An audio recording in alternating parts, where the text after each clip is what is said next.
दोस्तों, ये कहानी पूरी तरह से काल्पनिक है और शुभम यादव द्वारा केवल मनोरंजन के लिए बनाया गया है। और इस कहानी में किसी भी व्यक्ति, नाम, उत्पाद या वास्तविकता का अपमान नहीं किया गया है। अगर आप लोग हमारे SY ऑडियो स्टोरी चैनल पर नए हैं तो वीडियो को लाइक और चैनल को सब्सक्राइब जरूर करें, ताकि हम आप तक ऐसी वीडियो पहुंचाते रहेंगे। मेरी गलतियों को कमेंट में बताते रहे, जिससे मैं स्टोरी में सुधार करता रहूंगा। एपिसोड 33, करण का राज खुल गया। अब तक कहानी में रचना अपने कमरे में साधना करने बैठ गई थी। उसके शरीर में मौजूद ऊर्जा तूफान की तरह उसके शरीर में बह रही थी। वो ऊर्जा उसके शरीर के हर हिस्से में मौजूद गंदगी को साफ भी कर रही थी। रचना के शरीर से काला द्रव तरल निकल रहा था, जो बहुत गंदा महक रहा था। रचना के आसपास उस गंदगी का एक छोटा सा तालाब बन गया था। रचना लगातार ऊर्जा को अपनी आत्मिक ऊर्जा में मिलाने की कोशिश कर रही थी, जिसमें रचना को बहुत दिक्कत हो रही थी। पर जैसे जैसे गंदगी साफ हो रही थी, उसकी दिक्कत कम होती जा रही थी। रचना का शरीर गंदगी साफ होने से बिल्कुल नवजात शिशु के जैसा मुलायम हो गया था। गंदगी साफ होने के साथ साथ शरीर में मौजूद ब्लॉकेज भी खुल गए थे। रचना का लेवल ब्रेक होने की कगार पर पहुंच गया था। उसने 3 लेवल पार कर लिए थे और वो गन लेवल के 8वें स्टार पर पहुंच गई थी। 1 साल से वो कोई लेवल नहीं बढ़ा पा रही थी, इसलिए वो बहुत दुखी थी। पर आज उसकी समस्या का समाधान हो गया था। रचना नहाकर नीचे आती है तो करण को हाल में बैठा हुआ किसी सोच में गुम हुआ देखती है। करण भी अपने लेवल में हो रही धीमी गति से परेशान था और उसका कोई समाधान सोच रहा था। अब कहानी में आगे, करण रचना की आवाज सुनकर अपनी सोच से बाहर निकल आता है और हड़बड़ा कर रचना की तरफ देखता है तो करण जो बोलने वाला होता वो शब्द उसके गले में ही रह जाते हैं। करण तो रचना को देखकर अपना होश ही खो बैठा था। उसकी नजर रचना को ऊपर से नीचे तक निहार रही थी। रचना लगी इतनी खूबसूरत रही थी। रचना ने आज हल्के पिंक कलर का गाउन पहना था, जिसमें डीप नेक गला उसकी सुंदरता दिखा रहा था। खुले बाल कमर तक आ रहे थे। पतली कमर सीढ़ियों से उतरते वक्त बलखा रही थी। रचना का फिगर आज खुलकर दिख रहा था। कल तक जो रचना दुबली पतली लगती थी, आज उसका फिगर उभर कर बाहर आ रहा था। उसका पूरा शरीर का नक्शा ही बदल गया था। कहाँ खो गए मिस्टर करण? आप तो बिल्कुल ही चुप हो गए, लगता है कोई गहरी सोच में डूबे हुए हो। रचना जानबूझकर करण को छेड़ रही थी। करण रचना की बात सुनकर बड़ी मुश्किल से अपने होश संभालता है। नहीं मिस, रचना किसी गहरी सोच में नहीं खोया था। मैं तो आपकी खूबसूरती में खो गया था। आप आज सच में बहुत सुंदर लग रही है। आह आह, ये क्या बोल गया तू करण? आज कुछ ज्यादा नहीं बोल दिया तूने? करण सोचता है क्या हो गया, मुझसे क्या बोलना था और क्या बोल दिया। रचना के तो गाल लाल हो गए थे शर्म के मारे। उसको पता नहीं अच्छा भी लग रहा था और अजीब सा गुस्सा भी आ रहा था। बेचारी खड़े खड़े ब्लश कर रही थी।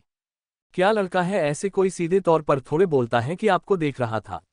कुछ भी बहाना बना देता और बाद में तारीफ कर देता।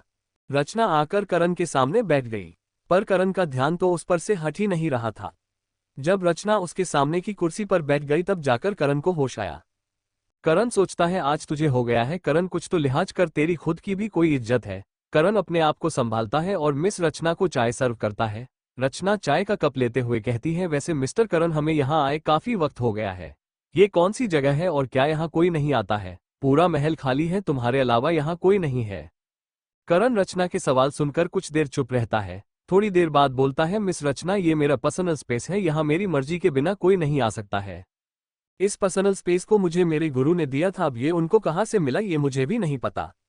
इस स्पेस को मेरे जिंदा रहते कोई ले नहीं सकता और यदि मैं मर गया तो यह अपने आप मेरे गुरु के पास चला जाएगा। अच्छा मिस्टर करण, ये चीज तो समझ आ गई, पर अब हमें चलना चाहिए। हमें यहाँ आए काफी वक्त हो गया है। करण रचना की बात पर पहले तो हल्का सा मुस्कुरा देता है, फिर बोलता है, मिस रचना आप परेशान ना हो। इस स्पेस स्टो में टाइम 3 गुना धीमा है। बाहर का 1 दिन और स्पेस स्टो के 3 दिन बराबर है। आपको चिंता करने की जरूरत नहीं। जब यहाँ 1 रात और 2 दिन बीत जाएंगे तब बाहर सुबह होगी। अभी आपको यहाँ आए 1 दिन और 1 रात ही हुई है। आज का पूरा दिन अभी खत्म होने से पहले हम बाहर निकल जाएंगे। अभी बाहर रात हो रही होगी तो अभी बाहर जाना खतरे से खाली नहीं है, क्योंकि कालमाया जंगल में जानवर रात को शिकार पर निकलते हैं। मिस्टर करण, ये तो कमाल की जगह है। यहाँ 1 दिन में 3 दिन का अभ्यास किया जा सकता है। हाँ मिस रचना, यहाँ ये चीज कमाल की है। यहाँ बहुत से रहस्य है, पर मुझे अभी तक किसी चीज की ज्यादा जानकारी नहीं है और प्लीज आप मेरा ये राज ही रखेंगी, ऐसी आपसे मुझे उम्मीद है। मिस्टर करण, आप चिंता ना करें, मैं आपके राज को राज ही रखूंगी। मैं ये कसम खाती हूँ। आपने मेरी बहुत मदद करी है तो इतना तो मैं कर ही सकती हूँ। वैसे मिस रचना, क्या आप बता सकती है आप पर उन विश्वकोप दल के लोगों ने हमला क्यों किया था? अगर आप नहीं बताना चाहती है तो कोई बात नहीं। मिस्टर करण, पहले तो आप मुझे सिर्फ रचना कहकर बुला सकते हैं। आपको मिस रचना कहने की जरूरत नहीं है। और रही बात छुपाने की, तो ऐसा कोई खास कारण नहीं जो मैं आपको ना बता सकूं। दरअसल मिस्टर करण विश्वकप दल के लोगों का काम ही है पैसे लेकर दूसरों को लूटना और मारना। उनको किसी ने सूचना दी थी कि मेरे दल के लोग कालमाया जंगल में कुछ ढूंढने आए हैं, तो वो लोग हमारे दल के कपड़े पहनकर हमारी टोली में शामिल हो गए। जब मुझे वो चीज मिल गई जिसे हम ढूंढने आए थे, तब उन लोगों ने अपना असली खेल शुरू किया और हमारे दल के बहुत से लोगों को चुपके से मार दिया। मुझे लगा शायद हमारे दल के लोगों को जानवरों ने मार दिया। जब मैं उस चीज को लीडर को दिखाने ले जा रही थी, तो उन लोगों को उनका प्लान फेल होता लगा, इसलिए उन लोगों ने घेर कर मुझ पर हमला कर दिया। आगे तो तुम जानते हो। वैसे रचना, ऐसी क्या खास चीज थी कि तुमने अपनी जान दांव पर लगा दी और तुमने एक बार भी नहीं सोचा कि वो चीज तो दोबारा मिल जाएगी, पर तुम्हारी जिंदगी दोबारा नहीं मिलती। तुम सही कह रहे हो करण, जिंदगी जरूरी है, पर दरअसल मेरी माँ को किसी ने जहर दे दिया है। उसका इलाज केवल नील अग्नि से हो सकता है या दिव्य अग्नि से हो सकता है। हमारे आसपास नील अग्निधारी वैद्य नहीं है, इसलिए मेरी माँ काफी महीनों से बीमार है। हमारे दल के बुजुर्गों ने पूर्वजों की पूजा करके उनको खुश किया। तब पूर्वजों ने कालमाया जंगल में नील अग्नि स्रोत के बारे में बताया था, जिसको हमारे दल की पूरी टोली ने मेहनत करके हासिल किया है। अब यही नील अग्नि स्रोत मेरी माँ की जान बचा सकता है। रचना, जहां तक मैं जानता हूं अग्नि को केवल वैद्य इस्तेमाल कर सकते हैं, लेकिन तुम्हारे दल में कोई वैद्य नहीं है, तो तुम ये नील अग्नि स्रोत किसे दोगी? मिस्टर करण, मेरा काम केवल नील अग्नि स्रोत को ढूंढना था। आगे मेरे पिता भेड़िया दल के लीडर फैसला करेंगे। मुझे ज्यादा जानकारी नहीं है, लेकिन इतना पता है कि मेरी माँ को नील अग्नि स्रोत से बचाया जा सकता है। ठीक है रचना, इतनी जानकारी काफी है, तुम बैठो, मैं तुम्हारे लिए कुछ खाने को लाता हूँ। वैसे अब से तुम भी मुझे केवल करण कहकर बुला सकती हो। ये मिस्टर करण बड़ा अजीब सा लगता है। करण, वैसे तुम एक वैद्य हो, तो क्या तुम्हें जहरों की जानकारी है? हाँ रचना, मुझे ज्यादातर सभी जहरों की जानकारी है, पर अभी मेरे पास कोई अग्नि नहीं है, इसलिए मैं चाहकर भी तुम्हारी मदद नहीं कर सकता हूँ। मैं इस जंगल में अपने लिए अग्नि स्रोत ढूंढने ही आया हूँ और थोड़ी प्रैक्टिस करने भी। करण, आपने जो मेरी मदद करी है उसके लिए आपका धन्यवाद। आप नहीं जानते आपने मेरी कितनी मदद करी है। आपने केवल मेरी जान ही नहीं बचाई है, आपने मेरी माँ की जान भी बचाई है, और आपकी वजह से मैंने अपना लेवल भी बढ़ा लिया है, जिसको बढ़ाने की मैं 1 साल से कोशिश कर रही थी। आपका ये एहसान भेड़िया दल पर हमेशा रहेगा। आपको जब भी मदद की जरूरत हो, आप ये टोकन तोड़ दीजिएगा, पूरा भेड़िया दल आपकी मदद को हाजिर हो जाएगा। ये भेड़िया दल की होने वाली लीडर का वादा है आपसे। अरे रचना, आप भावनाओं में आकर ज्यादा बड़ा वादा ना करें, जिससे आपके पूरे दल को दिक्कत हो जाए। आपने मेरी मदद को समझा, यही काफी है मेरे लिए। आप इस टोकन को वापस रख लीजिए। इसकी कोई आवश्यकता नहीं है, आपने कह दिया यही काफी है। काफी देर नानुकुर करते रहने के बाद आखिर रचना के आगे करण को हार मानकर टोकन को रखना ही पड़ा। थोड़ी देर बाद दोनों ने मिलकर खाना खाया और थोड़ी देर और बातचीत करी। आखिर दोनों ने रात होने तक साधना करने का फैसला किया। रचना ने आज ही 3 स्टार बढ़ा लिए थे, तो उसको भी अपनी शक्ति को स्टेबल करना था और करण को जल्द से जल्द अपना लेवल बढ़ना था। करण रचना को अपने साधना स्थल पर लेकर गया, जहां एक प्लेटफॉर्म के पास एक स्तंभ लगा हुआ था। पर जैसे ही करण और रचना साधना प्लेटफॉर्म पर अपने कदम रखते हैं, वहां एक और स्तंभ आ जाता है। करण को थोड़ी देर में समझ आ जाता है कि जैसे जैसे लोगों की संख्या प्लेटफॉर्म पर बढ़ेगी, प्लेटफॉर्म लोगों के हिसाब से स्तंभ लगा देगा और उतने ही हिस्से में बढ़ जाएगा। अब प्लेटफॉर्म के 2 हिस्से थे, एक हिस्से पर स्तंभ कम जगमगा रहा था जबकि दूसरे पर अधिक जगमगा रहा था। एक स्तंभ पर 2 सितारे जगमगा रहे थे, जबकि दूसरे स्तंभ पर 3 सितारे जगमगा रहे थे। ये सितारे उनके लेवल के प्रतीक थे। करण समझ गया था कि 2 सितारे वाला प्लेटफॉर्म उसका है, जबकि 3 सितारे वाला प्लेटफॉर्म रचना का है। करण रचना को 3 सितारे वाले प्लेटफॉर्म की तरफ जाने को कहता है और उसको हर बात समझा देता कि प्लेटफॉर्म का उपयोग कैसे करना है। दरअसल जिसका जो प्लेटफॉर्म था, उस पर उसके अलावा कोई नहीं जा सकता था। ये साधना प्लेटफॉर्म का नियम था, अगर कोई भी इस नियम को तोड़ता तो वो दोबारा साधना प्लेटफॉर्म पर साधना नहीं कर सकता था। इसलिए रचना को करण ने पहले ही सब समझा दिया था और उसको अकेले ही प्लेटफॉर्म की तरफ भेज दिया था। रचना जैसे ही अपने प्लेटफॉर्म पर कदम रखती है, प्लेटफॉर्म एक बंद कमरे में बदल जाता है, पर ऊपर की तरफ से खुला रहता है, जिससे ऊपर आसमान साफ दिख रहा था। ये प्लेटफॉर्म की खासियत थी ताकि कोई भी किसी को साधना में डिस्टर्ब ना कर सके। प्लेटफॉर्म साउंड प्रूफ था, ना अंदर की आवाज बाहर जा सकती थी, ना बाहर की आवाज अंदर आ सकती थी। रचना प्लेटफॉर्म पर जाकर करण के बताए अनुसार स्तंभ पर अपनी ऊर्जा को डालती है और प्लेटफॉर्म को एक्टिव कर देती है। अब उसके लेवल के अनुसार वहां शुद्ध प्राकृतिक ऊर्जा इकट्ठा हो गई थी। रचना उस प्लेटफॉर्म पर इतनी शुद्ध ऊर्जा देखकर सोचने लगती है, कितनी शुद्ध ऊर्जा है, इसमें किसी प्रकार की अशुद्धता नहीं है, इसको प्यूरिफाई करने की भी आवश्यकता नहीं है। बाहर जो ऊर्जा हम ग्रहण करते थे उसको प्यूरिफाई करना पड़ता था, तब जाकर उसको ग्रहण करते थे। प्यूरिफाई करने में ही आधा समय खराब हो जाता था। करण के गुरु कितने महान होंगे जिन्होंने करण को इतनी अच्छी जगह दी है। काश कोई मेरा भी ऐसा गुरु होता तो मेरे पास भी ऐसी जगह होती जहां मैं अपनी मर्जी की मालिक होती, सब कुछ मेरे कंट्रोल में होता। क्या मुझे करण से उसके गुरु के बारे में पूछना चाहिए? अरे नहीं, अभी नहीं, कहीं वो बुरा मान गया तो मुझसे गुस्सा और हो जाएगा। अरे यार रचना, ये तू क्या फालतू की बातें सोचने लगती है? अभी जिस काम के लिए आए हैं वो करते हैं, ऐसा सोचकर रचना साधना करने बैठ जाती है। करण अभी भी बाहर खड़ा होकर सिस्टम से कुछ सवाल पूछ रहा था। सिस्टम, रचना का लेवल मुझसे ज्यादा है तो क्या वो ज्यादा क्षेत्र में घूम सकती है? मैं अभी केवल 50 किलोमीटर तक ही घूम सकता हूं, तो रचना कितने क्षेत्र में घूम सकती है? होस्ट, आपको ज्यादा सोचकर परेशान होने की जरूरत नहीं है। सिस्टम आपको मिला है तो ये आपके लेवल के हिसाब से ही खुलेगा, ना कि किसी दूसरे के लेवल से। रचना जी भी 50 किलोमीटर तक के क्षेत्र में ही घूम सकती है। जब आप अपने लेवल को बढ़ा लेंगे तब आप आगे के क्षेत्र में घूम सकते हो। सिस्टम की हर चीज आपसे कनेक्टेड है, आप उनके मालिक हो। उसका किसी और से कोई मतलब नहीं है। ये तो आप उनको यूज करने दे रहे हैं इसलिए, वरना वो अपनी मर्जी से कुछ भी यूज नहीं कर सकती। अब जाकर करण के डाउट क्लियर हुए, वरना बेचारा सोच सोचकर टेंशन कर रहा था। करण भी फालतू की बातों को साइड रखकर साधना करने के लिए अपने प्लेटफॉर्म पर चला गया। क्या रचना करण के स्पेस स्टो के राज को राज बनाए रखेगी या नहीं? क्या करण को रचना पर इतना भरोसा करना चाहिए था या नहीं?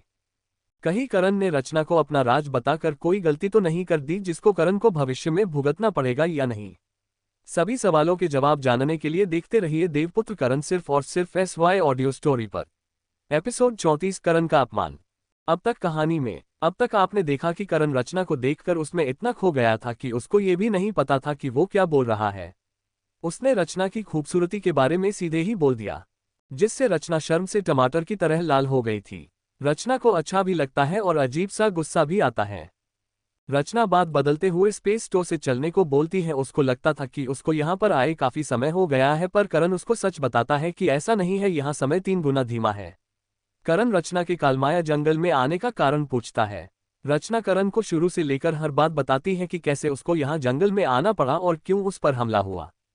करण और रचना काफी देर तक बातें करते हैं और फिर समय का सदुपयोग करने के लिए दोनों साधना करने के फैसला करते हैं। करण रचना को अपने साधना प्लेटफॉर्म पर लेकर जाता है, जहां पहले एक ही स्तंभ था, पर जैसे ही दोनों साधना प्लेटफॉर्म पर कदम रखते हैं वो 2 प्लेटफॉर्म में बदल जाते हैं। दोनों ज्यादा ध्यान न देते हुए साधना करने बैठ जाते हैं।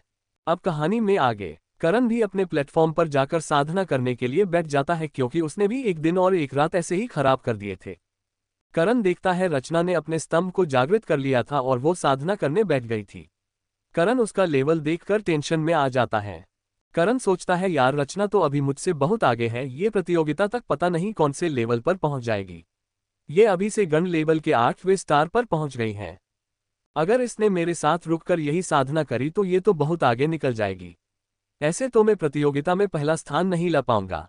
मुझे जल्द से जल्द अपने लिए एक अग्नि स्रोत और जरूरी जड़ी बूटियां को खोजना होगा, जिससे मैं अपने रुके हुए लेवल को बढ़ा सकूं।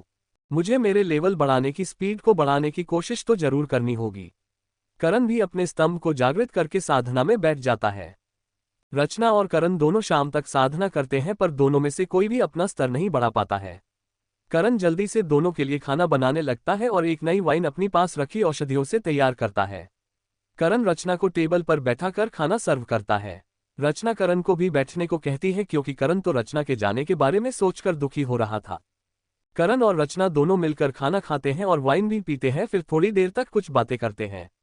जब सूरज ढल जाता है तब करण रचना को लेकर स्पेस स्टो से बाहर निकल आता है।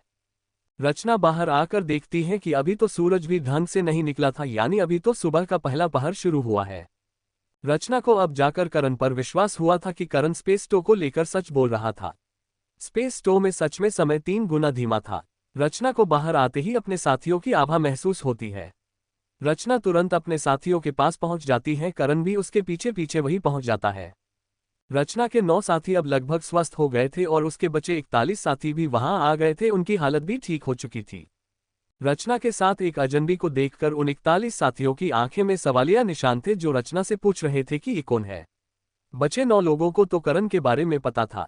रचना कुछ बोलती उससे पहले एक मजबूत शरीर वाला लड़का आकर सीधे करण से पूछता है, कौन है तू बच्चे, और यहाँ इस जंगल में क्या कर रहा है? ये जंगल कोई खेलने की जगह नहीं है, जाओ और अपने घर जाकर खेलो, वरना खामखा किसी जानवर के शिकार बन जाओगे। करण को उसकी बात का बुरा तो बहुत लगा था, पर वह उसको इग्नोर कर देता है। दरअसल वह लड़का रचना को चाहता था। रचना थी ही इतनी खूबसूरत, पर आज तो वह कमाल की लग रही थी। उस लड़के का नाम मनकेश था और उसकी उम्र 17 साल थी और वह भी गन लेवल के दूसरे स्टार पर पहुंच चुका था। तो करण तो उसके सामने बच्चा ही था, क्योंकि करण तो अभी महर्षि लेवल के 5वें स्टार पर था।